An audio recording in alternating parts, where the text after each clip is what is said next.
بسم اللہ الرحمن الرحیم۔ السلام علیکم پیارے قارئین، آج کی اس دنیا میں ہر شخص یہ چاہتا ہے کہ اس کے پاس اپنا ذاتی گھر ہو، اپنا ذاتی مکان ہو۔ کرائے کے گھر میں رہ کر لوگ آ چکے ہیں، وہ یہ چاہتے ہیں کہ ان کے پاس اپنا ذاتی گھر ہو اور انہیں وہاں کوئی بھی تنگ نہ کرے۔ کرائے والے گھر کی ہزاروں پریشانیاں ہوتی ہیں اور ان تمام پریشانیوں کو صرف وہی سمجھ سکتے ہیں جن کے پاس اپنا ذاتی مکان نہیں۔ ہر شخص اپنا ذاتی مکان اس لیے چاہتا ہے کہ معاشرے میں اس کے لیے ایک مقام ہو اور معاشرے میں اس کو عزت کی نگاہ میں دیکھا جائے۔ جس کا جتنا بڑا گھر ہے، اس کو اتنا ہی بڑا دولت والا سمجھا جاتا ہے۔ کوئی انسان ایسا نہیں جس کی خواہش نہ ہو کہ اس کا اپنا گھر ہو۔ تو اسی وجہ سے اس تحریر میں بہت ہی مجرب اور آزمودہ وظیفہ قارئین کی خدمت میں پیش ہے، جو یہ چاہتے ہیں کہ ان کا اپنا گھر ہو، اپنی ذاتی جائیداد ہو اور وہ کرائے کے گھر سے تنگ آ چکے ہوں۔ آج کی اس تحریر میں ہم آپ کو صرف یہ نہیں بتائیں گے کہ دنیا میں کیسے گھر حاصل کیا جاتا ہے، بلکہ ہم آپ کو یہ بتائیں گے کہ آپ جنت میں بھی کیسے گھر بنا سکتے ہیں۔ قارئین، اگر آپ جنت میں اپنا گھر حاصل کرنا چاہتے ہیں تو غور سے اس واقعے کو ضرور پڑھیے۔ ایک خاتون بتاتی ہیں کہ میں کافی عرصے کے بعد اپنے ایک دوست کے گھر گئی۔ ہم دونوں آپس میں باتیں کر رہی تھیں اور پرانی یادوں کو یہ تازہ کر رہی تھیں کہ اتنے میں میری دوست کی ایک چھوٹی بیٹی اسکول سے واپس آئی۔ اس نے ہمیں بڑے ہی ادب سے سلام کیا اور بیگ کو ایک طرف رکھ دیا اور پھر یونیفارم تبدیل کر کے ہمارے پاس آ کر بیٹھ گئی اور پھر اپنی پیاری والدہ سے یہ کہنے لگی کہ امی، کیا آج ہم اپنا جنت میں گھر نہیں بنائیں گے؟ مجھے اس کی بات کی ذرا بھی سمجھ نہ آئی اور میں نے اس کی بات پر اتنا زیادہ غور نہیں کیا، لیکن وہ مسلسل اپنی ماں سے یہی سوال کیے جا رہی تھی کہ امی، کیا آج ہم جنت میں اپنا گھر نہیں بنائیں گے؟ اتنے میں اس کی بڑی بہن بھی اسکول سے واپس آ گئی اور یہی جملہ دہرانے لگی کہ امی، کیا آج ہم جنت میں اپنا گھر نہیں بنا رہے؟ تب جا کر مجھے اس کی بات پر تعجب ہونے لگا کہ یہ دونوں بچیاں کیا سوال کر رہی ہیں، یہ کیا پوچھ رہی ہیں، کون سے گھر کی بات ہو رہی ہے۔ تب جا کر میں نے اپنی دوست سے پوچھا کہ یہ دونوں بچیاں کس گھر کا سوال کر رہی ہیں۔ اس وقت میری دوست مجھ سے پوچھنے لگی کہ کیا تم جاننا چاہتی ہو کہ جنت میں گھر کس طرح بنایا جاتا ہے؟ تو میرے ساتھ آ جاؤ۔ وہ ایک کمرے میں چلی گئی اور وہاں ایک چٹائی بچھائی اور ساتھ میں اپنی چھوٹی بچی کو بھی بلا لیا اور بڑی کو بھی بلایا اور پھر اپنے بیٹے کو بھی بلایا کہ جلدی آؤ اور جنت میں گھر حاصل کر لو۔ میری دوست اپنے تینوں بچوں سے بولی کہ اب بتاؤ کہ کیا ہم جنت میں گھر بنا لیں؟ سب بچے تیزی سے بولے، جی امی۔ تو پھر ان کی والدہ نے سب سے پہلے بسم اللہ الرحمن الرحیم پڑھی اور پھر سورہ اخلاص پڑھنا شروع کر دیا اور تینوں بچے بھی یہی کام کرنا شروع ہو گئے اور اسی طرح ماں نے 10 مرتبہ سورہ اخلاص پڑھ لی اور ساتھ ہی بچوں نے بھی 10 مرتبہ سورہ اخلاص کو پڑھا۔ پھر میری دوست نے ان بچوں سے پوچھا کہ جنت کے محل میں کون کون اپنا خزانہ رکھنا چاہتا ہے؟ سب بچوں نے کہا کہ ہم سب اپنا خزانہ جنت کے محل میں رکھنا چاہتے ہیں۔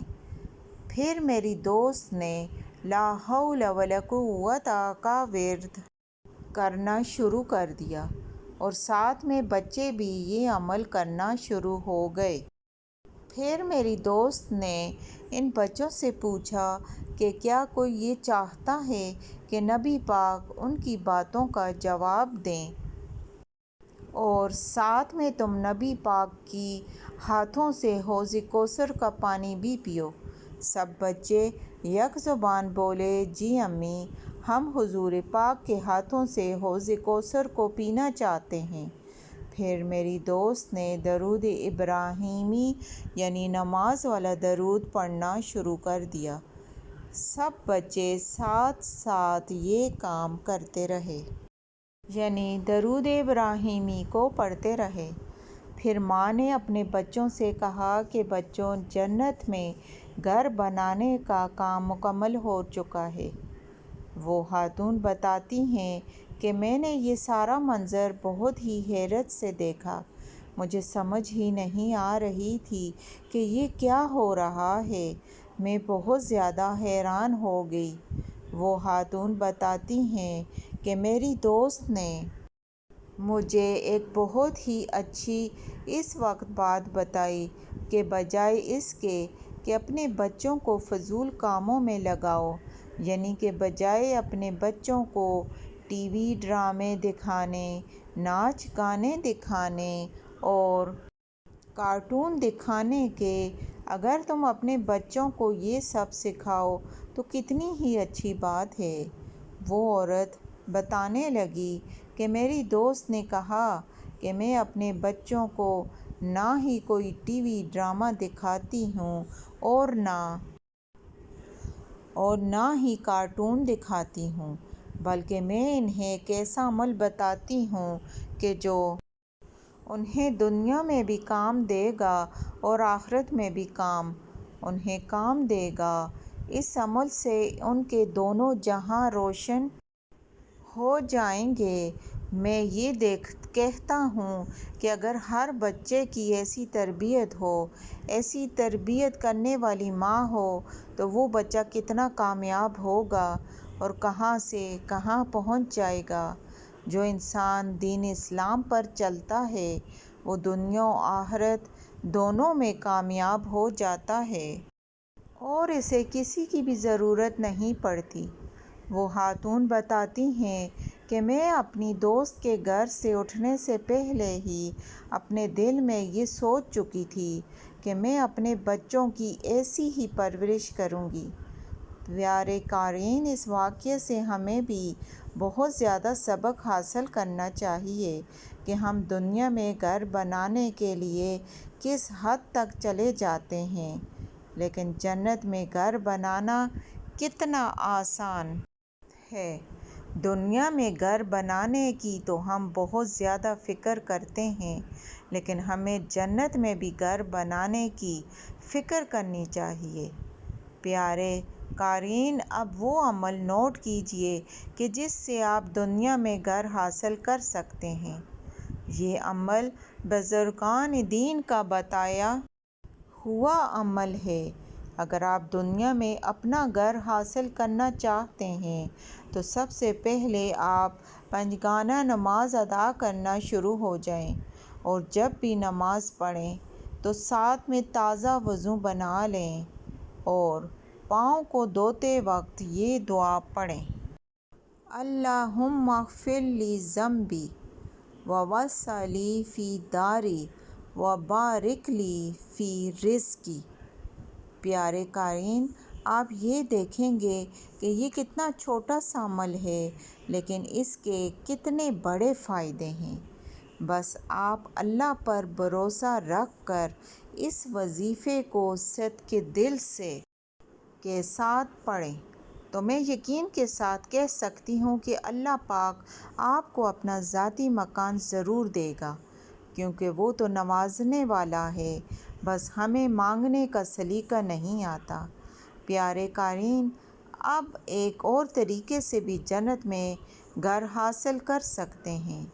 پیارے نبی پاک نے فرمایا کہ جو حق پر ہونے کے باوجود جھگڑا نہیں کرتا، میں اس کے جنت میں گھر کا ضامن ہوں۔ بس ایک دفعہ اس عمل کو کر کے دیکھیے اور نتائج حاصل کیجیے۔ شکریہ۔